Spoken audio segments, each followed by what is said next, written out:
you guys welcome my friend, and I would tell you the best head game guy in the entrepreneur world, Pat Precourt. Well, thank you very much, Eddie.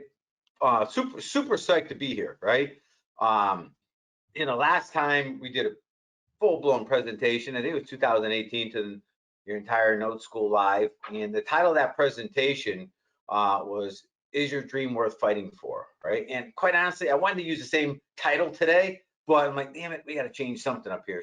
So we're going to change the title. So what I'm going to share with you today, it could fall under that title, right? Is your dream worth fighting for? It could also be, am I worth it? And I want you to think about that for a second and like genuinely asking yourself that question. Like, are you worth it? You say, well, worth what? Oh, worth doing the things that we promise ourselves we're going to do to achieve the results that we dream of achieving. Are we worth it? Let me ask you guys a question to start out, and then we're going to get into this. Right? Is there something that you haven't been able to achieve that you know how to do, right? You know what to do. You know it's good for you. You deeply desire the results, but you still can't get yourself to take consistent, steady action towards that outcome. And I guarantee you, for every single one of us, the answer is yes, absolutely. Now, I'm not saying you know every little nuanced detail. That's the kind of stuff we sort out along the way. In the world of jiu-jitsu, you don't know everything the first time you step on the mat. You learn through the experience, the application of the information that we got so far. That's how life is rolled out. Think about way back, even further back to when you learn how to ride a bike. You didn't read a book or study anything on how to ride a bike. Nor did you let your fear of crashing stop you from riding a bike. You had such a deep-seated desire to ride a bike that you just went for it. Some of you may have worked out pretty good the first shot. For me, not so much, right? I crashed again and again and again and again. So I was getting back on the bike, bawling my brains out, right? Because I'm half scared, half disappointed, half upset, and half excited, all wrapped into one, all this emotion. But I did not stop pursuing. Guess what? Learn how to ride a damn bike, like we all do. So when I ask you this question, is there something that you deeply desire that you haven't been able to accomplish, but you really, really want it? You know what to do, you know how to do it, but you just can't take the steady forward actions to delivering on it. That's what we're going to solve today. Okay. We're going to wrap it around the concept of goals, because after all, it's the end of the year. And what do we normally do this time of year? Let's just be honest. What would, and I'm not saying you guys, you're a special, unique group that Eddie's gotten together here. You really are. You should take a little pride in that. Most people coast to the end of the year. We eat a little more this time of year. We drink a little more this time of year. We produce a lot less this time of year. Why? Well, it's the holidays. Everybody else is doing it. Why not me? It's socially acceptable to slack off. And what happens?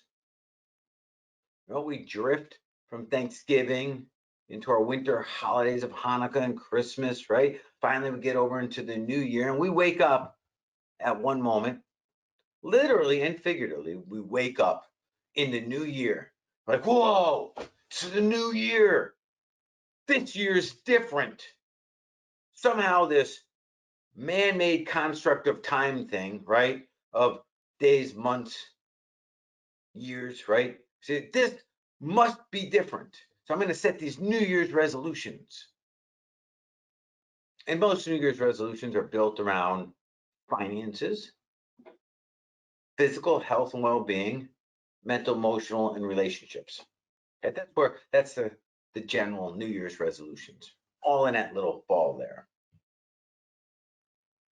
And by about, I don't know, 2/3 of the way through January, you know what has happened? Nothing. 90-something% of New Year's resolutions have either been quit or never begun by the end of the third week in the first month of the year. And we immediately now have fallen back to simply repeat the same patterns of old. Because why wouldn't we? Why would it be different? We sold ourselves that somehow the changing of the clock changed things. Well, we don't operate that way. We're creatures of habit. We do today exactly what we did yesterday, exactly like we did the day before. And tomorrow we're going to do the same damn thing we did today. That's how we roll. Our belief systems, our attitudes, our mental mindset and constructs, our habits all frame our decision making and action taking. And until we step up and desire it deeply enough to actually do something about it, nothing will change.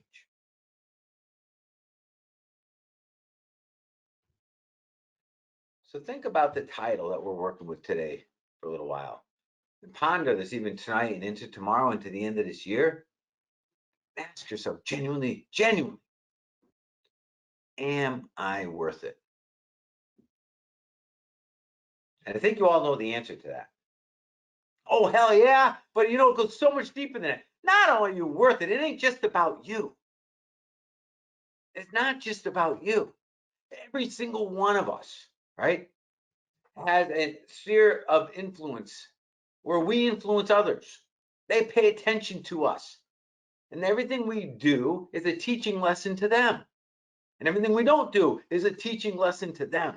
And we're all given this God-given set of skills, talents, innate, unique, special to each one of us. Like a recipe that no one else has. But it better described as ingredients that no one else has. But how we put those ingredients together, that's what makes us so special. So as I go through this little presentation today, and all you get is this, okay? There's no PowerPoint, there's no flashy stuff in the background. It's just you and I, okay? Just you and I. I want you to start thinking in terms of you've got something so unique, so special, so one-off, so unlike anyone else in the entire world ever before or ever going forward. You've got something. But it's not just yours to possess. It's yours to do something with. So look at it as a greater responsibility to take what I've done and do the absolute, take what I have and do the absolute most I can of it. You know, I heard this, I forget who the speaker of it was some time ago. And when something that said, my greatest fear was when my time on earth here is done, I'm going to meet our creator at the gates. But it's not going to be just him. It's going to be him and a version of me. And that version is going to represent everybody and everything I was capable of becoming in my lifetime. And my fear is that I don't look like him. Because I didn't do everything I could while I was here on this earth. I played small. I fell prey to the excuses, the fears, the people around me. I used all of my external happenings as excuses not to maximize who I'm capable of being. My fear is I show up at those gates and there's our creator and there's that version of me, person I could have been, and I don't look like him. Think about that for a second. I'll share a story with you guys. I'll share a couple of stories throughout this little presentation, okay? This one, I gotta read off my notes here, just make sure I don't mess it up, right? Because before we get into, I'm gonna give you the construct to pretty much achieve anything it is that you truly commit to, okay? We're just kind of setting up to there, right? So picture this, sun setting over the Hudson River, right? It's back in October. He's like in 1983. There's two men sat on a terrace overlooking a Central Park. One was a 26-year-old younger guy, rebellious guy, just, you know, taking on the world. He turned to the 45-year-old guy, right? Who's a very successful corporate executive. He was Pepsi. He was a president of Pepsi at the time, right? And he asked him a question that impacted the world. Okay. And the question went like this. It said, do you want to sell sugar water for the rest of your life? Or do you want to come with me and change the world? Now, the man who he asked the question to is John Sculley, who went on to be the CEO of Apple Computer. And the man asking the question was Steve Jobs, building his team. Apple wasn't squat yet. Didn't have the right people in place yet. Who are they to think they could change the world with so little to work with at the time? The better question is, why don't you believe that you can impact this world? That's the real question. So we went on. John Sculley accepted his offer, right? And that's what projected Apple Computer forward. It took off from there, right? So you have this 26-year-old kid who recruits a mid-40s, high-level corporate executive from Pepsi Cola to come down on this startup Apple Computer thing so they could change the world together. Think about that for a second. All right. Let's get into what goal setting is, okay? Most goals fail. So why don't we start with this? Why don't we talk about why most goals fail, right? And I wish this would be a great time. I'd ask you guys, and hey, send me your responses, why you think most goals fail, right? And I'll tell you right up front that most goals are so poorly set that they don't have a chance. They don't have a fighting chance to get out of the gate, right? But let me share some things with you, right? The number one reason why goals fail is we don't buy into them to begin with, meaning that we set them for a bit arbitrary reasons, right? But we don't believe in them. And you've heard that cliche, if you don't believe it, you can't achieve it. That could not be more true. If you don't believe it, you can't achieve it. And most goals we set, we simply don't believe. We don't even take the time to figure out if it's something like that is achievable in our frame.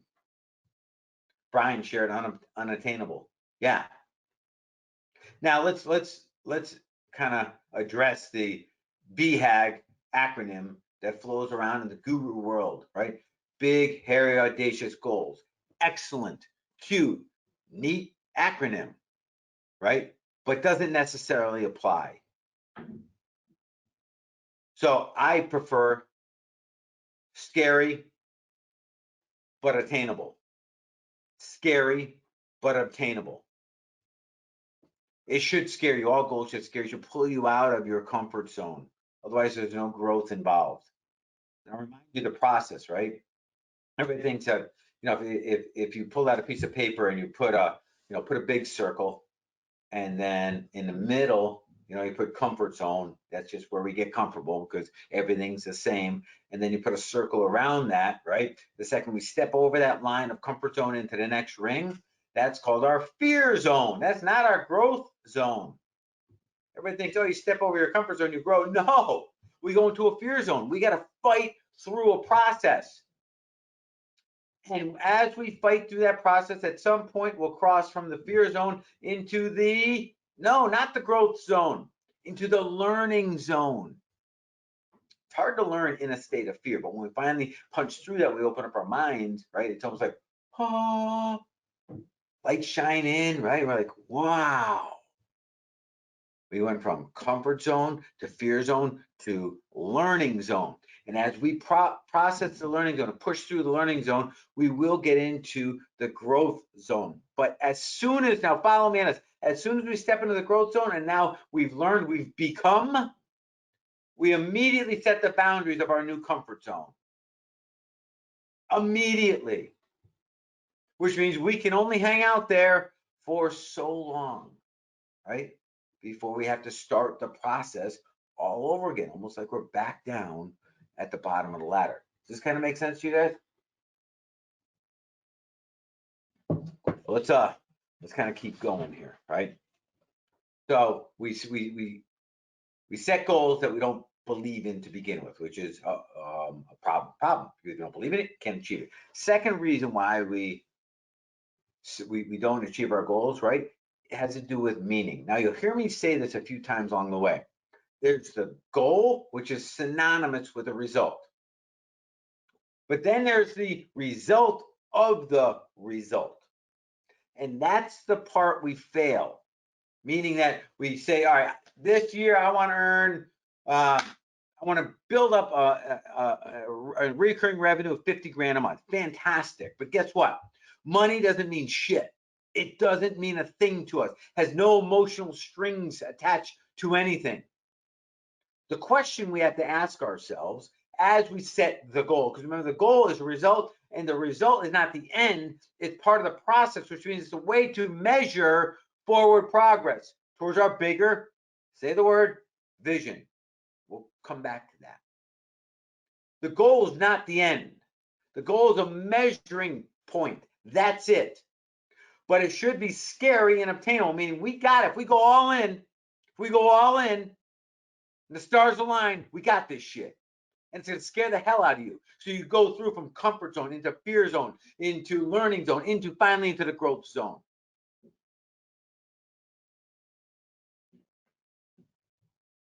The connection here is an acronym that you've heard all of your life. In order to have something we've never had, we've got to do something we've never done. In order to do something we've never done, we've got to become someone that we've never been. And this is a tough part for us. We're creatures of habit. We don't like change. We've got to go from the caterpillar to the butterfly, right? And then we got to go through those stages of exit the comfort zone into the fear zone, shedding our cocoon, developing our wings, the learning zone, learning how to flap our wings, finally the growth zone, flying above the trees. Now we can have that freedom, that goal we wanted in the first place, right? But now we're back in a new comfort zone. So the be-do have is the connector between the goal, the initial goal being a result, and the result of the result. And when you ask yourself about, well, what is the result of my result? What you're asking yourself, how am I going to feel when I become the person that deserves this result? You probably heard this before, right? With lottery winners, most of them lose their money in very short order because they tried to short circuit, cut the line to having. Like, oh, if I only had $1 million, I'd be the happiest person in the world. No, they end up miserable and broke because they never became the person that deserves the $1 million. That's why it's a kiss of death for most people. That's number 2 reason as to why most goals die, because we don't connect to the real reason why we want the goal in the first place. Third is not clear enough, right? A goal lacking clarity is non-actionable. A goal lacking clarity is non-actionable. An example of that would be, I want to go on vacation. Didn't say where, when, with whom, for how long, how I got to dress, what I got to bring. So where do I even start? The answer is we can't. And because there's no starting point, that's dead in the water, right? The next one I want to share with you is environments around goals, right? When I say environments, I'm talking about the most powerful, the human environments, the people around us, okay? I'm talking about the physical environments, the spaces around you, and I'm talking about the mental and emotional environments that we put ourselves in. Let me start with that one, right? I don't care what your goal is. Let's say though you get it, you got it right. You picked a goal that's scary as hell and you believe in it and you've got a real reason why you want it. Well, guess what? The moment you start playing in spaces that trigger you emotionally, that either upset you or anger you or depress you, you've got about zero chance of achieving those goals. Here's why. And I think you guys would agree with me. The way we feel affects the way we think. The way we think alters our decision making. Our decision making will decide our action taking, and our action taking is responsible for our results. Therefore, the way we feel, mental, emotional, is directly tied to the results we get. And I don't care how good your goal setting is.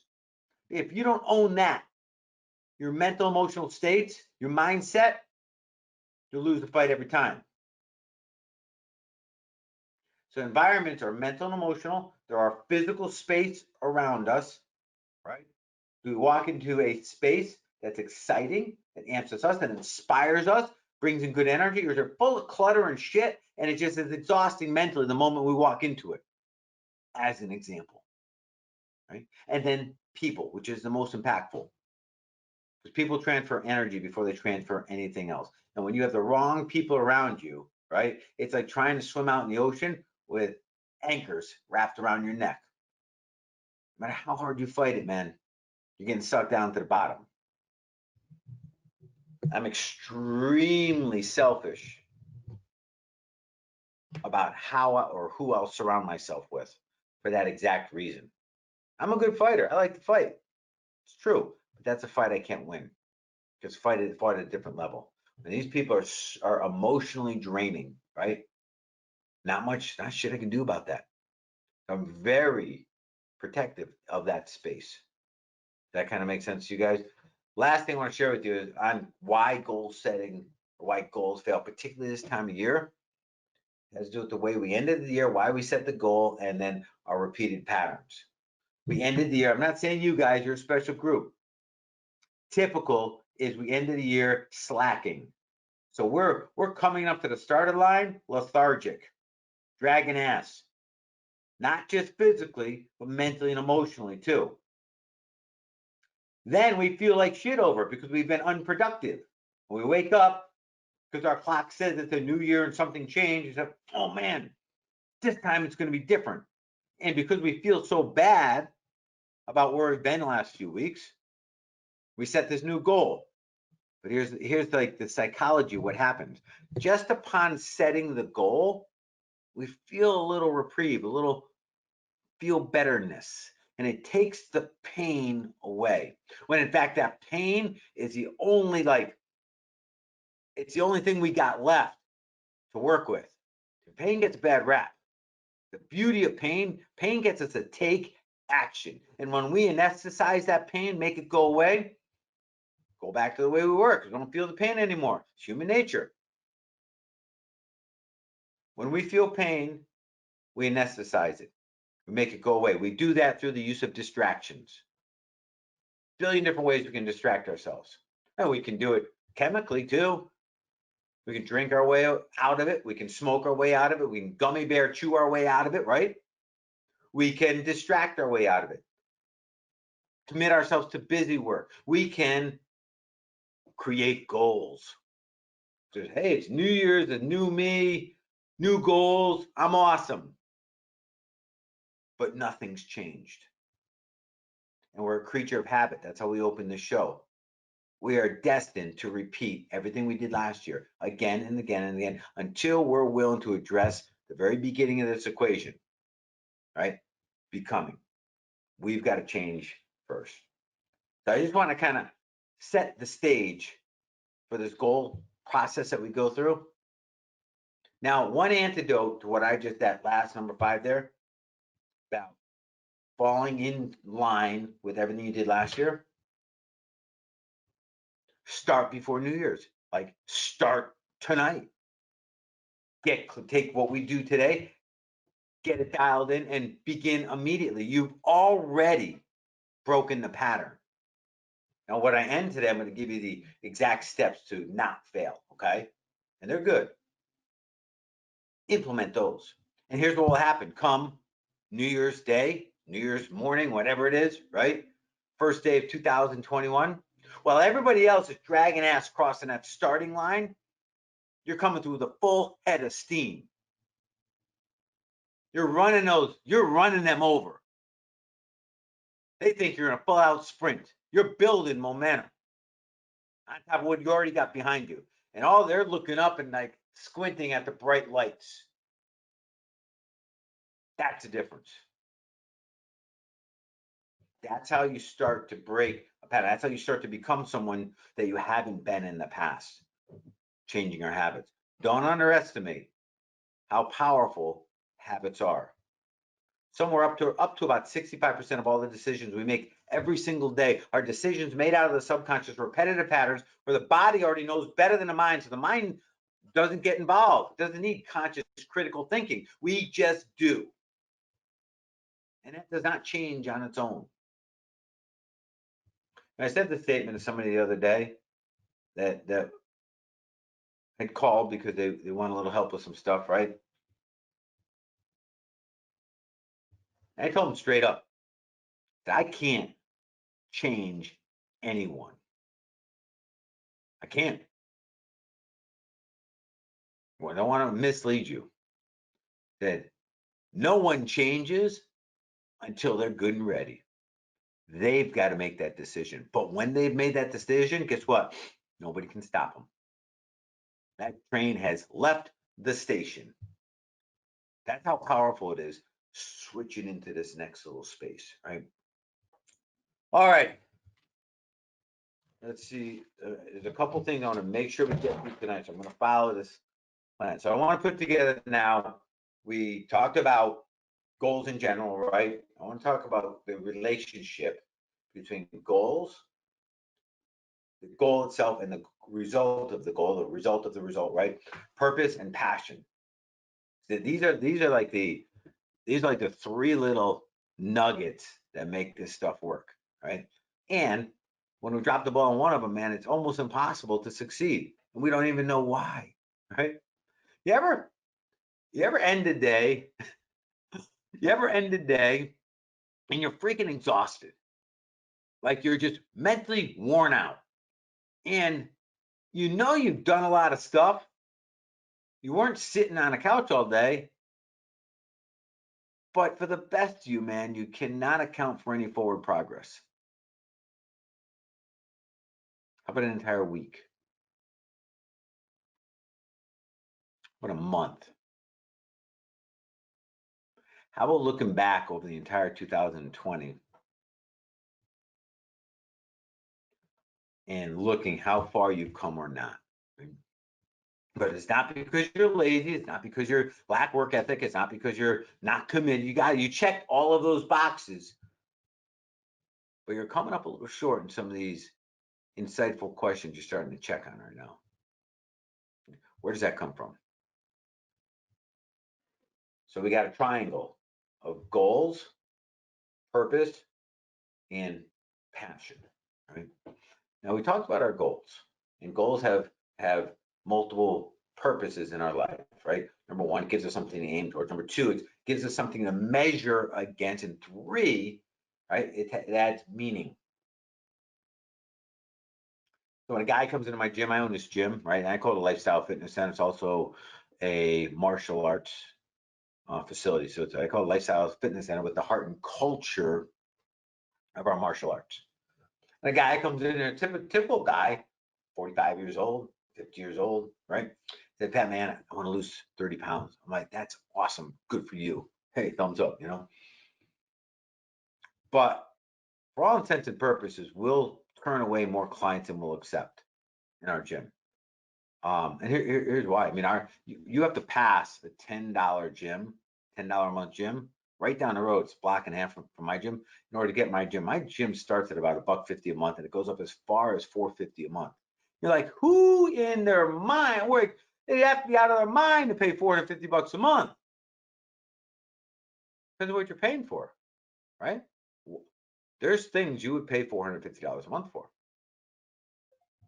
So I go to this guy who comes into the gym, this typical guy, like, why do you want to lose 30 pounds? Because that's not hard to do. As a matter of fact, you can hop on our little computer right over there. You can go Google that, come back in 10 minutes. You'll be able to tell me what your workout should look like, and you have an eating plan. The hell else do you need? Why do you need me? I want you guys to pay attention to this. Okay? Because we keep thinking like we need more information in order to take steps towards the results we want. We keep falling for that lie. I go, there's the computer. Come back in 10 minutes. Tell me what you're going to do. No, Pat, you don't get it. I'm like, no, I do get it, but I need you to get it. It's not that you don't know what to do. It's not even that you don't know how to do it. You got all that shit. You just can't do it, can you? No, I can't, Pat. I'm like, because you keep thinking it's about losing 30 pounds. It's not. Remember, be, do, have. He wants the 30 pounds. He's focusing on having the 30 pounds. You've got to become someone you're not. Let's talk about that. What's the result? Your result. What's the result of losing 30 pounds? What's that going to do for you? How are you going to feel? And I'll go and I'll go and I'll go. And you know what I'll get to? I'll get to the way he's feeling. And this is where it gets personal and vulnerable. But this becomes the fuel and the magic to achievement. He'll tell me, Pat, I don't feel like a guy anymore. I feel fat, out of shape. I don't feel like I could physically handle an encounter. And quite honestly, our marriage just kind of lost its spark. Boom. That's what I was looking for in the first place. Something that means so much that you would cut off an arm in exchange for it. So now watch how this plays out. So you know what? So you want your mojo back. You want your wife back. You want that passion, that fire back, don't you? But yeah, you know what? Women will respond to what we put out. And if we're being a slouch, that's what they'll put in the relationship. If we're on fire and bringing the heat, that's what they'll put in the relationship. It has nothing to do with your wife. This is about you. Because yeah, I'm starting to get that. And so guess what? That's what we sell here. And you know how we measure our results? In pounds. Starting to get it? Okay. So the guy doesn't show up or he's late for a class or misses an appointment. We call him up. Say, hey, Joe, it's Pat over the gym. You give up on having your wife back? Think about the impact of that. You don't think that bastard's going to get out of his bed, drive his ass to the gym? That's the power of understanding why we do what we do. When you talk about having to alter behavior in order to do something we've never done, in order to have that thing we've never had, we've got to have enough heat behind it to do it, or we will drop back to our previous habit. But Pat, what about accountability? Accountability only works when the person who is the accountability person, like the partner, has enough ability to inflict a higher level of pain on you than you'd get in not doing what you're supposed to do. And when we talk about a accountability partner, we usually pick shitty partners. We pick somebody who's not willing to be ruthlessly brutal on us. Your best accountability partner is somebody that doesn't care too much about you, and you give them the power to penalize the shit out of you. That's accountability partner. The pain gets us to take action. It gets us to move. It won't get us to cross the finish line. That's where we got to switch gears and play the push-pull of pain and pleasure, right? Let me share, I know I'm getting a little off track, but let me just share this thought with you guys to understand how to use these tools, right? Pain gets us moving. Like if your hand is on a hot burner, let me tell us take it off, but it's not hot enough yet, you may or you may not. But let me change this. Like you put your hand on a burner, it's not on yet. Electric burner. And the game here is I'll give you $10,000 cash if you can keep it on there for 60 seconds. $10,000. I stack the cash up right here. Amazing. All you gotta do is 6. Burner's not even on yet. You're like, I'm in, handshake, I'm in, hand on burner. Burner gets turned on high. I don't know how quickly electric burners heat up, but I guarantee you, in way less than a minute, that thing will be peeling your skin off. And there is zero chance you will not remove your hand. because there was enough pain to get you to take action and overcome the pain of not getting your 10 grand. Trying to get it? But that's not enough, because once you pull your hand off, that doesn't mean you're going to do anything else. Once the pain is relieved, that does not keep action going forward. And that's where pleasure comes in. You have the pain of the avoidance of pleasure, and then we have the avoidance of pain and the gain of pleasure. And once we've gotten our hand off, we're moving. Now we have to quickly focus on the gain of pleasure, and that's what keeps us moving. But when we sit and look at a visionary board up here, right, it has all the things we want on it, that doesn't do anything to get us to take action, because there's no pain involved. And the gain of pleasure is not strong enough to get us to change. Does that make sense to you guys? Okay. Cool. So let's go back to goals, purpose, and passion. We got goals. The result is the result. What is passion and purpose? One is internal, one is external. Let's start with purpose. Purpose is the reason you get up each morning. It's the impact you're going to make on this world. It's the reason we do what we do, who we're going to affect.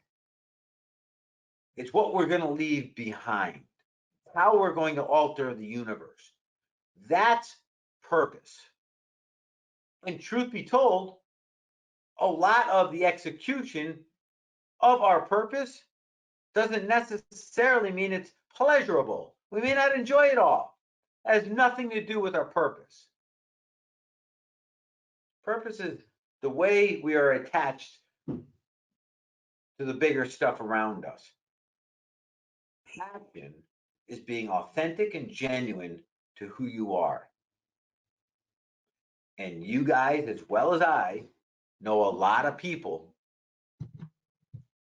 who aren't authentic and genuine, and they don't have that fighting passion. Passion is like freaking jet fuel. Extremely volatile, burns really fast, loaded with energy.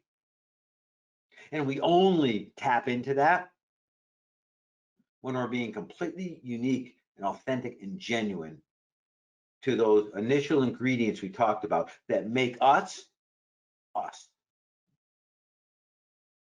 When we get up in the morning, because we're so concerned about the outside world, and we dress up, we put on that facade to become the person that we think they think we should be, guess what? We put out that fire. Because we're not being genuine to who we are. We're being someone else. We're being who we think they think we should be. Masquerading like it's a freaking, I don't know, a costume show or something. And I would venture to guess most people live in that space. And they wonder why. They wonder why. Man, when I was young, I was just full of it. I was just so energized. And today I'm not. Where'd it go? Maybe it's time to stop and look at that. Now, I'm not judging anybody, right? I'm not like calling one out or anything like that. I'm just adding a little insight as to why that fire goes away. It was there. And truth is, it's still there. It just got this crust around it. See,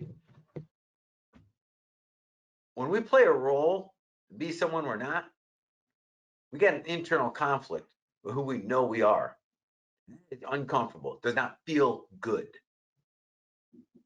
So we do everything we can do internally, put that stuff down, so that the conflict kind of mitigates. We do it for so long, we're so good at it. After a while, man, we don't even know it's there. Like, how do I get my passion back? Oh, it's there. You just got to let it start living again. Okay? So we have goals, purpose, passion. Purpose is on the outside, how we impact the world. Passion comes from the inside. That's who we are innately, genuine, unique, special us. And goals are how we measure our progress through life. The result of the result, the burning why, right, loops right back into our passion. They've got a unique connection because they become our ability to overcome any objective, any any hurdle that gets in our way, we will find a way around, just like you did when you learned to ride a bike and you had no idea how to. You were unqualified to, your means did not equal your ends in any way, shape, or form, and you didn't give a shit. You didn't care about what anybody else thought either.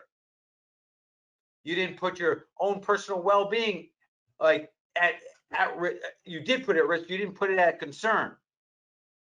So I'm going to do it no matter what. And guess what? Before that, you did the same damn thing walking.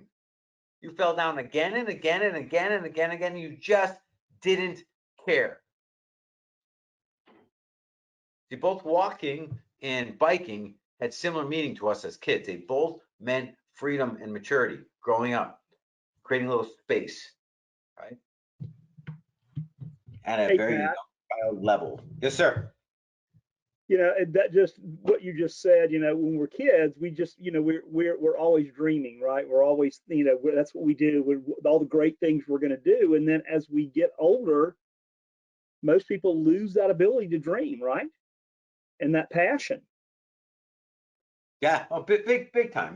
Well, when we get older, we get way too calculating, and instead of picking an end and figuring out how we're going to get there, we reverse the cycle. Say, all right, let me look at my means.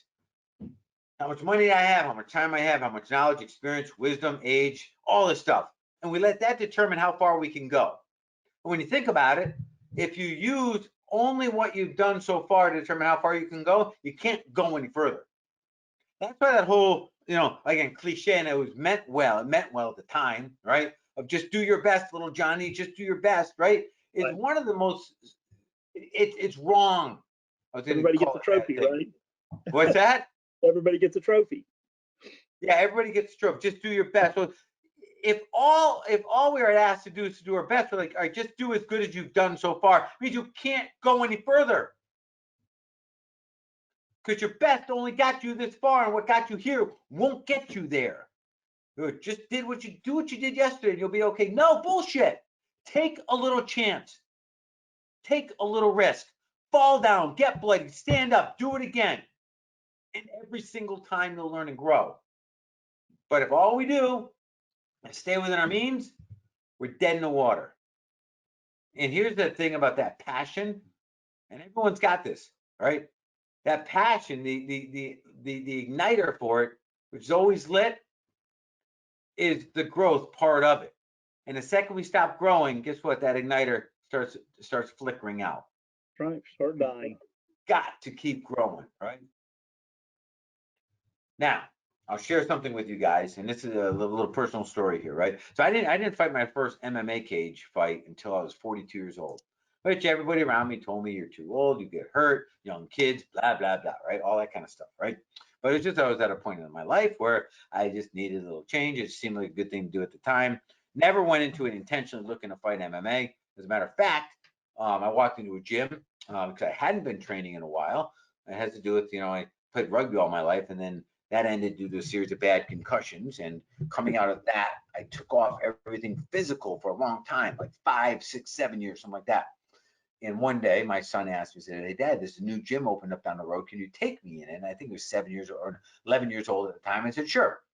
And the moment I walked in there, it occurred to me, when I say it occurred to me, meaning like somebody threw a brick and hit me square in the face, it occurred to me that I've been a really shitty role model for my kids lately. Because keeping this shrine, this is our rocket ship going through life, right, in good, healthy shape is important, and I wasn't doing that. So I enrolled the entire family in the gym, and it happened to be a gym called the Lion's Den. Lion's Den is a martial arts fighting gym, and it has fitness and stuff like that. I'm like, no big, let's just go for it. And at this point, I had never watched MMA or anything like that, right? UFC, didn't know what that was, didn't apply to me. And I'll shorten the story up. Long story short, right?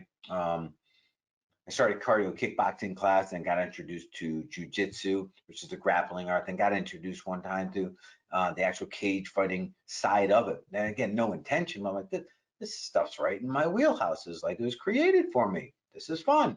And I get fit doing it. I didn't have to worry about like treadmills or anything anymore because I can get fit doing this. And that's how it all started. And then I got kind of good at it. And I'm like, you know what? Why not take a fight? Right? So it's 42 years old. But So that's how I got to do it. I'll share something with you guys, right? And this never left me, and it so applies to everything we do in life. Right before I was about to get walked out into the fight, I was sitting in the locker rooms all by myself. So we had 8 guys fight that night, and there was still, our whole team was still out with the guy before, right? And I was sitting, my legs were up on, I was sitting up on the table, my legs were dangling off. I was just sitting there in silence. And a gentleman walked in, and he could see, looking in my eyes, he could see what was going on, you know? And he leaned into me, he put his hands on my legs, kind of leaned into me like this, looked me square in the face, like closer than I am to you right now, like right in my face. His name was Mikey Burnett. He's an old school UFC, is from the days of what they call NHB, no holds barred. That's when they didn't use gloves or anything like that, and pretty much anything went, you know. He leaned into me, he goes, Pat, you may not get this right now, but you'll get it afterwards.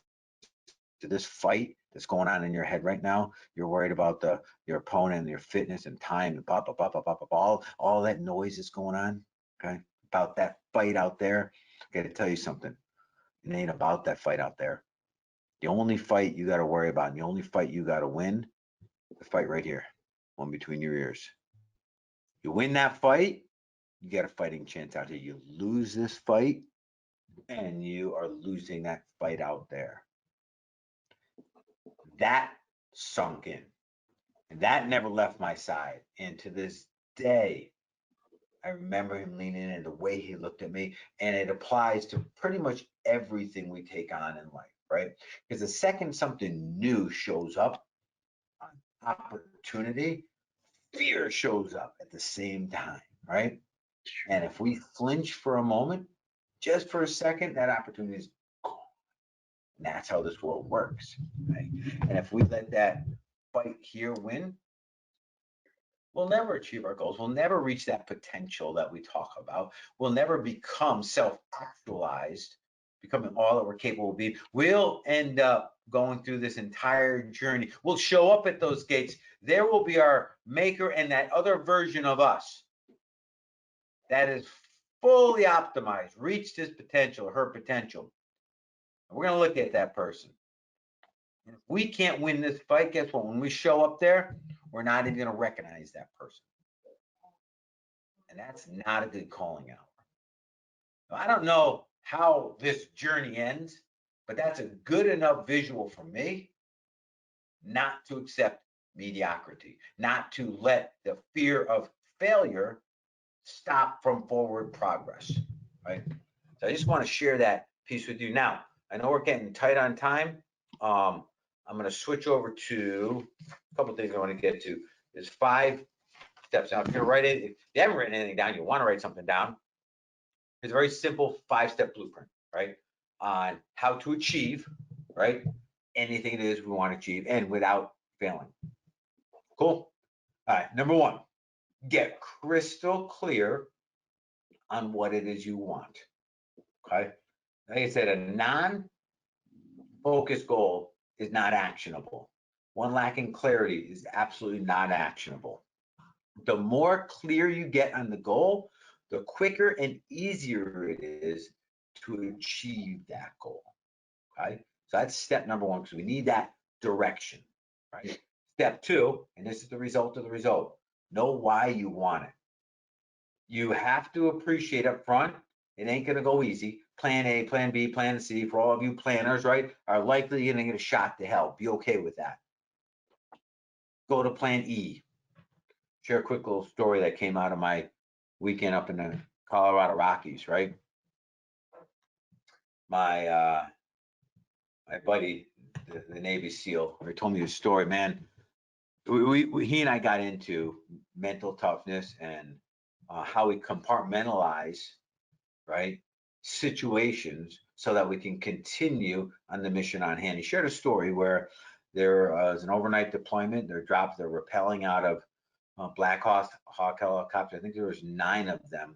He was on SEAL Team 6, and they're in some sort of recon mission to recover someone. Right. That's all the detail on that part of it he told me about. Right. And he was in charge. He was a captain in the SEALs, and this was his mission. And as some like 2, 3 o'clock in the morning, they're rappelling down under the protection of the darkness. And you know, they have their intel on how they work. Well, guess what? While they're rappelling down, one of his men got picked off, shot dead on the way down as the mission was beginning. So I want you to equate this story to you setting a goal and achieving that goal, no matter the circumstances, okay?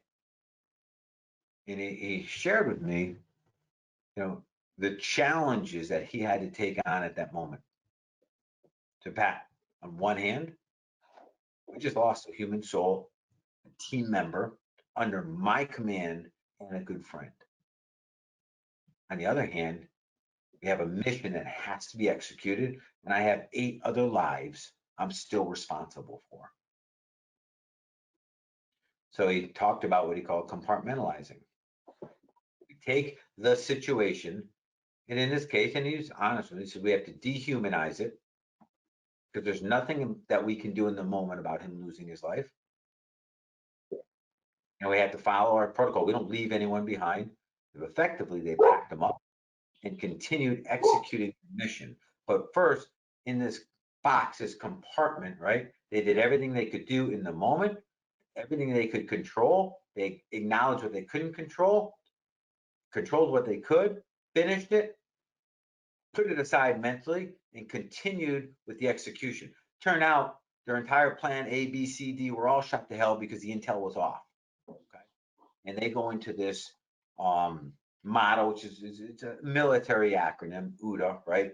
Where you observe, orientate, decide, act. You observe the changing environment. You orientate yourself to it, to the best position. You make decisions based on your observation and your new orientation, and you act on those decisions. And that's how they work themselves back out of situations that didn't work out too well. Of course, that's our freaking life right now, right?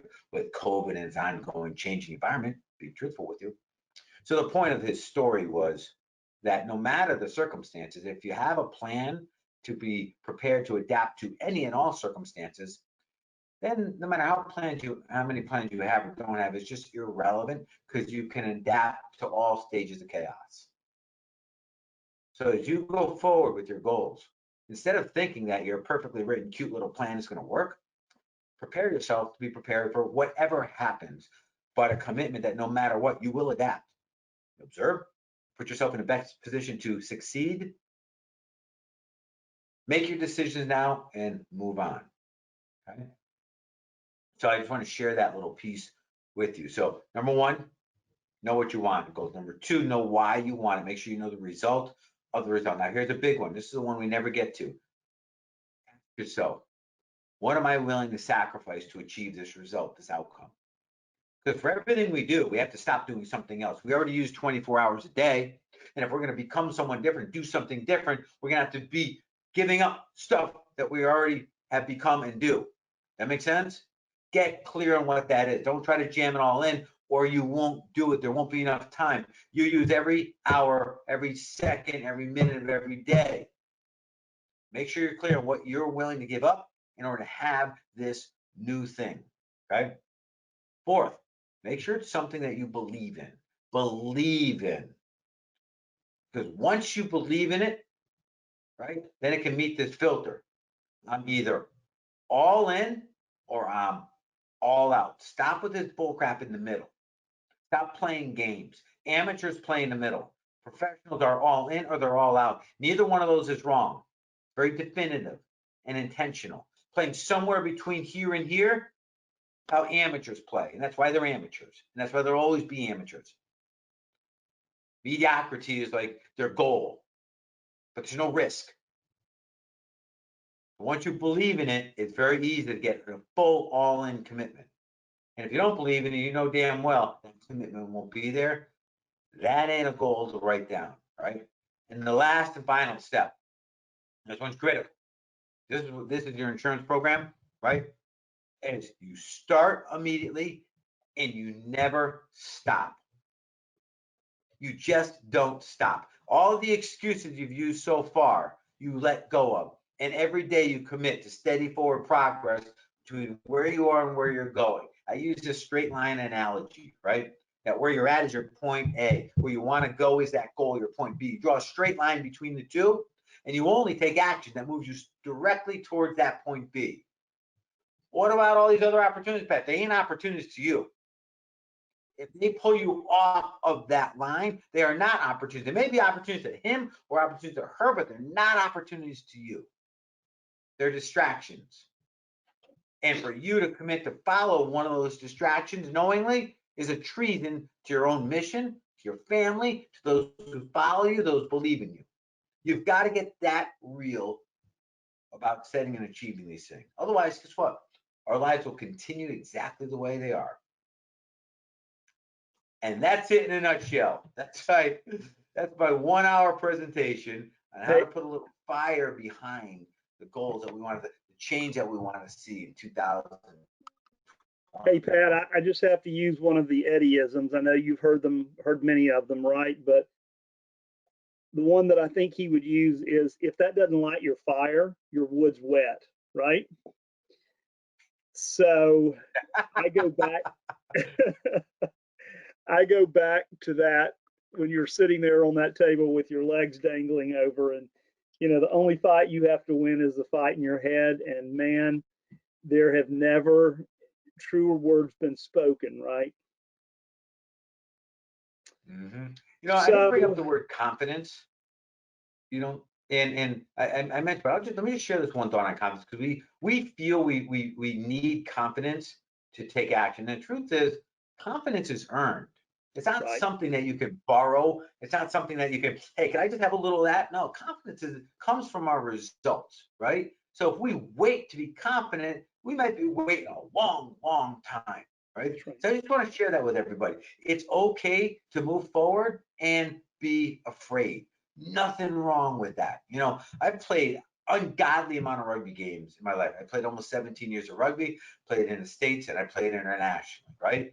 And there's never a game that I stepped on a pitch and I did not have a certain level of fear going on, right? Because every game, man, was a battle. I was confident that, I was the guy to do it, but every game had a sense of fear until that first hit, And quite honestly, if I let the fear knock me down, that career would have never come around. Well, it's like Mike Tyson says, right? Everybody has a plan until they get punched in the face. It's true. Very true. And that story that you were telling about being in Colorado, you were sharing that with Eddie and Bob and I before the call. The rest of the folks didn't get the context of that, but you just went on what was it, a 4 or 5 day trip up in the mountains of Colorado with a friend of yours that was on SEAL Team 6.